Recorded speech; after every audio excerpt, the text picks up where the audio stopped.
सिंधुदुर्ग बांधायला काढला शिवाजी महाराजांनी. शिवाजी महाराज अडकलेत.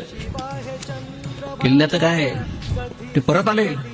परत आल्यावर म्हणले, अरे सिंधुदुर्ग कुठपर्यंत आला आपलं सगळं, किल्ल्याचं बांधकाम कुठं आलंय, पोर्तुगीजांच्या नाकावर मी बांधतोय तो किल्ला. या सगळ्या लोकांना शह देण्यासाठी सागरी किल्ला बांधतोय. काय झालं त्याचं? महाराज आले. महाराजांनी पाहिलं सिंधुदुर्ग उभा राहिलेला होता.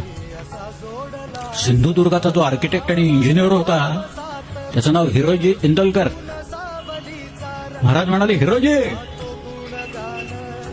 पैसे कुठून आणलेत तुम्ही? हिरोजी सांगायलाच तयार नाही.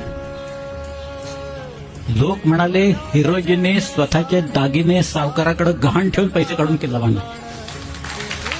बघा, कल्पना करा काय लोक अनुयायी कसे निर्माण करायचे आणि काय करायचे. कारण त्याला खात्री होती, हो माझे पैसे तर काही बुडणार नाहीत, महाराज परत आल्यावर हे सगळं फेडतील, बक्षीस देतील. बरं, काम थांबता काम आहे, स्वराज्याचं काम आहे, राजाचं काम आहे, धर्माचं काम आहे.